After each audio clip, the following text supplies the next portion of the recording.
Hola mis amigos, qué gusto poderles saludar nuevamente para nuestro estudio del repaso de la lección para esta semana, la lección número 10 que lleva como título La devolución. Es una lección muy importante que necesitamos repasar todos porque habla de los últimos años de nuestra vida y cómo debemos nosotros cuidar de nuestra mayordomía aún en esa etapa. Así que vamos a orar para que el Espíritu de Dios pueda acompañarnos en esta tarde. Bendito Dios y Padre amante, te damos gracias porque en tu palabra encontramos consejos tanto para los niños, para los jóvenes, como también para aquellas personas que ya tienen bastante edad. Y los que vamos en ese camino, Señor, sabemos la importancia de esta lección. Ayúdenos, Señor, para que cuando terminen nuestros días podamos dejar un legado, podamos dejar huellas para bendecir a otros y para bendecir tu obra. Que nuestra mayordomía se pueda cumplir en todas las etapas de nuestra vida. Pues lo pedimos en el nombre de Jesús. Amén y amén. Vamos entonces a nuestro texto, que es el texto base para nuestro estudio de esta semana. Y se encuentra en Apocalipsis, el capítulo 14. Versículo 13. Y oí una voz que me decía desde el cielo: escribe, bienaventurados los que de aquí en adelante mueren en el Señor. Sí, dice el Espíritu, descansarán de sus trabajos, porque sus obras con ellos continúan. Hay algunos aspectos muy importantes y aunque el tema no es respecto al estado de los muertos, sí se menciona que es una bendición. Los hijos de Dios, aún en su muerte, ellos son una bendición. Y es una bendición para los hijos de Dios porque los que mueren como hijos de Dios saben que es una gran ganancia. Y el texto dice claramente que la obra de ellos continúa, es decir, dejan huella. Los hijos de Dios preparan todo lo que tiene que ver con el fin de sus vidas, para evitar tantas cosas que hoy pues podemos ver. Aunque la muerte llega en forma inesperada, no significa que nosotros no podamos prever cómo queremos terminar nuestros días. Y un buen hijo de Dios sabe vivir en todos los tiempos e inclusive se prepara para ese tiempo pues de la edad final del ser humano. Y es tan importante ese tiempo como lo es la niñez, la juventud. Tenemos muchos casos en la Biblia de hombres que fueron llamados a una edad bien mayor y que cumplieron su cometido. Por ejemplo, sabemos que Daniel y Juan estaban, cuando escribieron las profecías, estaban en una edad muy adulta, mayores de 80 años. Igual Moisés, cuando él es llamado allí en la zarza, Moisés ya tenía 80 años. E incluso sabemos que la hermana Elena de White en sus últimos años logró escribir muchos libros y sobre todo El deseo de todas las gentes. Quiere decir que la edad no fue un impedimento para ser una mujer productiva. Hay sabiduría en la palabra de Dios, hay consejos. Durante esta semana aprendimos algunos consejos que podemos llevar a cabo en nuestra vida para que realmente podamos ser buenos mayordomos aún en los días finales de nuestra vida. Creo que todos hemos sido testigos de personas que mueren y entonces se divide la familia, hay dolor, hay asuntos legales, ya hay descontento, se divide la familia, enemistades. Es una situación difícil porque simplemente el que murió pues no dejó las cosas claras como deberían ser. Y por eso la Biblia nos da consejos muy sabios esta semana de cómo la mayordomía incluye la etapa final de nuestra vida y lo que haremos con esos bienes que el Señor nos ha provisto. Vamos entonces a iniciar la lección hablando de esos últimos años. Hay una parábola que Jesús contó que tiene lecciones poderosas para nosotros y se encuentra en el Evangelio de Lucas capítulo 12. Abre tu Biblia, amigo, en Lucas capítulo 12 y vamos a leer los versículos del 16 al 21. Lucas 12, del 16 al 21. También les refirió una parábola diciendo: la heredad de un hombre rico había producido mucho. Versículo 17. Y él pensaba dentro de sí, diciendo: ¿qué haré? Porque no tengo dónde guardar mis frutos. Y dijo: esto haré: derribaré mis graneros, los edificaré más grandes, y allí guardaré todos mis frutos y mis bienes. Y diré a mi alma: alma, muchos bienes tienes guardados para muchos años. Descansa, come, bebe, regocíjate. Pero Dios le dijo, miren el versículo 20, interesante: necio, esta noche vienen a pedirte tu alma, y lo que has guardado, ¿de quién será? La pregunta valiosa de esta semana: todo lo que tienes guardado, ¿de quién será? Así es el que hace para sí tesoro y no es rico para con Dios. La parábola tiene muchas lecciones, pero vamos a centrarnos en la vida de una persona que está acumulando tesoros sin sentido, acumulando tesoros para sí, para malgastar. Fíjense que esta riqueza no era producto de la deshonestidad del rico, ni tampoco se menciona que este era un hombre perezoso. No, era un hombre trabajador, y dice que estaba produciendo mucho. Y la única forma de producir es sembrar mucho. Entonces el problema del rico no era que no era un hombre esforzado, diligente en lo que hacía, no. El problema estaba en que estaba acumulando tesoros para malgastarlos. Nunca pensó que la vida es tan breve, que en cualquier momento él podía perder todo lo que tenía, y empezó a decir su corazón: no, voy a vivir como quiera. Pero la pregunta del versículo 20 es la pregunta que debemos analizar todos esta semana. ¿Y todo lo que has guardado, de quién será? Guardar por guardar, por guardar, por guardar. ¿Para qué? Al final de nuestra vida no llevamos nada a la tumba. Aunque algunos faraones enterraban hasta sus gatos, enterraban todos sus tesoros, y todavía hay muchos buscando esos tesoros. Realmente sabemos que una vez muerto, todas las posesiones que teníamos entonces ya no son nuestras. La pregunta es ahora de quiénes son. Entonces aparecen muchos hijos, aparecen personas cambiándose el apellido, aparecen personas que no eran ni familia, que ahora se sienten dueños, que se toman posesiones, y todo esto se puede evitar con sabiduría, con una buena mayordomía. Es la invitación de Dios esta semana para que preparemos nuestra vida de tal manera que al morir todo esté organizado, y porque sabemos que ese recurso puede ser de bendición, en primer lugar para nuestros seres amados, y en segundo lugar porque podemos aportar para la obra, para la expansión de la obra de nuestro Dios. ¿Qué lecciones podemos sacar de esta parábola? Bueno, yo las anoté, por lo menos 4 puntos que debemos analizar de esta parábola. La primera es que el rico no pensaba que había Dios, no pensaba que había cielo, no estaba preocupado por su futuro, por su esperanza. Él estaba preocupado por el ahora, por lo material, por lo presente. Y un mayordomo no puede vivir la vida pensando en el hoy.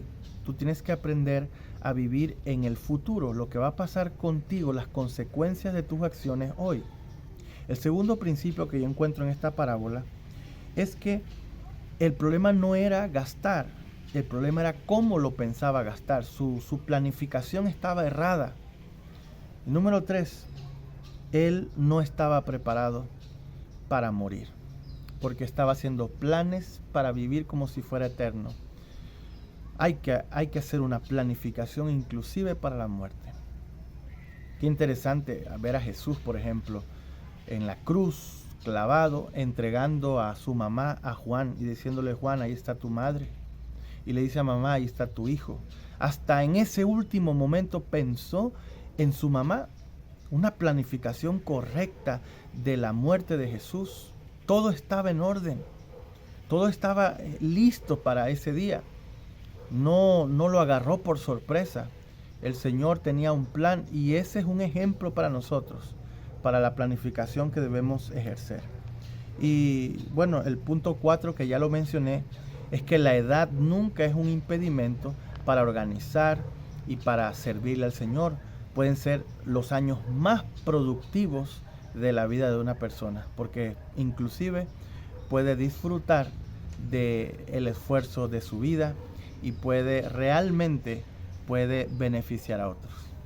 Hace unos días atrás estuve en un lugar muy bonito en Honduras, y escuché la historia de un hombre que al morir pues tenía guardado un dinero para beneficio de niños huérfanos.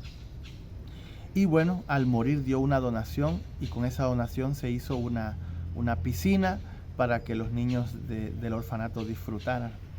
Y ahí está, se puede ver en la piscina, ahí hay una escritura donde se menciona el nombre de esa persona. Y qué lindo gesto, ¿verdad? Este hombre se preparó para que sus fondos fuesen de bendición para estos niños. Pero hubiese sido muy lindo que en vida él pudiese ver a los niños disfrutando de los beneficios de una piscina. Así que la planificación es muy necesaria y ese es el punto número 2 de la lección de escuela sabática. Vamos ahora al Salmo 49, porque el Salmo 49 no solo nos va a mencionar que la vida es breve, que la vida es fugaz y rápida, sino que el Salmo 49, versículo 17, nos va a hablar de otro elemento que enfrentamos cuando hablamos del tema de la muerte. Vamos a leerlo. Porque cuando muera no llevará nada, ni descenderá tras él su gloria. Habían muchos otros versículos, pero yo escogí este, porque este es el versículo que más claramente nos explica la realidad, y escucha bien mi hermano, aunque a veces todos lo sabemos, la realidad de que al morir no llevaremos nada. Repítelo, entiéndelo.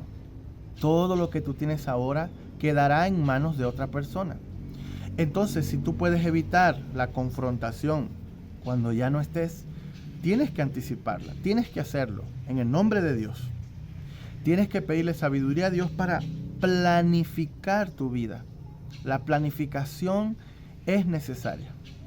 Dejar todo en orden, de tal manera que los que queden con esos beneficios pues reciban realmente el propósito por el cual tú trabajaste toda tu vida, te esforzaste, puedas dejar un lindo legado. Recuerda el texto de memoria, dice, sus obras con ellos continúan. Qué lindo es dejar un legado para este mundo, para una iglesia. Yo escuché hace algunos años una hermana que dijo, cuando yo muera quiero que mi casa sea un templo, pero solo lo dijo. Nunca lo planificó, así que una vez que murió, los hijos se pelearon la casa, se repartieron la casa y nunca se convirtió eso en el propósito del donante. Así que la mayordomía incluye la planificación, una planificación consciente, una planificación sabia que te permita pasar los últimos años de tu vida y disfrutar de lo que Dios te ha provisto también. Vamos a avanzar en la lección ahora a Proverbios capítulo 27, donde se toca otro aspecto muy interesante que tenemos que analizar cuando hablamos de los últimos años de nuestra vida. Proverbios 27, 23 en adelante. Sé diligente en conocer el estado de tus ovejas y mira con cuidado por tus rebaños, porque la riqueza no dura para siempre, ni una corona es para generaciones perpetuas. Saldrá la grama, brotará la hierba, y será segada la hierba de los montes. Tendrás corderos para vestirte, cabritos para el precio del campo, y abundancia de leche de las cabras para tu mantenimiento de tu casa, y también el sustento de tus criados.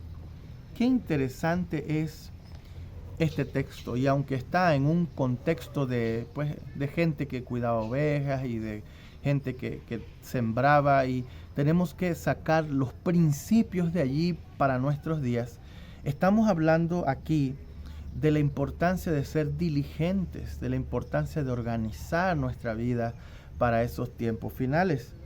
Y de esta manera, según lo que leímos acá, una persona bien organizada, bien diligente, va a proveer para los suyos, va a hacer una bendición para los que dependen de él, de tal manera que sus últimos años él va a tener para sí, para sus necesidades, pero también para beneficiar a otros. Por último, la lección nos llevaba a unos textos que debemos también meditar con oración, y está el de 1 de Timoteo capítulo 6, que me llamó mucho la atención de todas las listas que habían allí, porque por cuestión de tiempo no podemos explicarlos todos, pero quiero dejarles uno que evidencia el principio que también contienen los otros. 1 de Timoteo capítulo 6, versículo 17. 1 de Timoteo 6, 17 dice así: a los ricos de este mundo manda que no sean altivos, ni pongan la esperanza en las riquezas, las cuales son inciertas, sino en el Dios vivo, que nos da todas las cosas en abundancia para que las disfrutemos. ¿No creen que es hermoso este versículo? Voy a leerlo nuevamente. A los ricos de este mundo manda que no sean altivos, ni que pongan la esperanza en las riquezas, las cuales son inciertas, sino en el Dios vivo, que nos da todas las cosas en abundancia para que las disfrutemos. Vamos a desmenuzar este versículo, vamos a escudriñar este versículo. En primer lugar, menciona el problema de la altivez. Cuando tú tienes algo, tú te sientes superior, está eso aumentando tu valor. Entonces aquí se comete el primer error de pensar que las cosas que tenemos son las que nos dan ese valor. Y podemos empezar a ver a los otros hacia abajo y nosotros sentirnos como en un grado mayor, en un grado mejor o superior. Luego menciona que está el peligro del que tiene posesiones en la tierra de poner su esperanza en esas cosas. Mi esperanza está en el banco, mi esperanza está en mis terrenos, mi esperanza está en mi jubilación, mi esperanza está... Y en esa esperanza dice el versículo claramente que son inciertas. Ya lo menciona la lección al principio, en la introducción. Muchas personas sufren de enfermedades y se va todo ese dinero en los cuidados de esa enfermedad. Otras personas viven demasiado y ya lo que tenían ahorrado se lo gastan y entonces no tienen para sus últimos años. Otros no tienen quien los cuide, sus hijos están muy ocupados, así que pasan problemas. Entonces, el depender realmente de las posesiones, de las riquezas, hacernos altivos en todas estas cosas inciertas, no son el consejo de Dios. ¿Cuál es el consejo de Dios? Aquí está. Sino depositar en el Dios vivo, donde todas las cosas se dan en abundancia, para que las disfrutemos. Aprendamos a ser felices con lo que Dios nos da. Pongamos nuestra confianza en Dios, no en las cosas que poseemos. Y para finalizar, la lección nos habla de aquellas cosas que podemos hacer en vida. Es la recomendación que se nos da para que podamos disfrutar de estos últimos años. Por ejemplo, el Salmo 24:1 menciona que Dios es el dueño de todo. Así que con ese principio en mente de la soberanía de Dios, debemos analizar este aspecto. Y es que hay algunos beneficios que podemos obtener al organizar nuestro testamento, organizar nuestros bienes en vida. Por ejemplo, yo anoté aquí los que más me llamaron la atención, que son 3. El primero, que tú puedes ver los resultados ahora de lo que querías hacer, no después que lo vean otros. Número 2, evitas las peleas comunes de la familia cuando no está claramente el principio de quién va a quedar con las posesiones tuyas. Y número 3, evita los temas legales severos es esto mismo, estas demandas de un hermano con otro hermano porque no está de acuerdo, hay mucho descontento en la familia. Así que aprende a vivir, a disfrutar el ahora. Que Dios te ayude, que Dios me ayude, que estos consejos no queden en simples palabras, que puedas tomar una decisión en esta hora de organizar tu vida para que puedas llegar a esos últimos años y ser una bendición para tu familia y ser una bendición también para el pueblo de Dios, porque Dios también espera que en nuestros últimos días seamos fieles mayordomos de Dios. Que Dios te bendiga. Nos vemos la próxima semana. Un abrazo.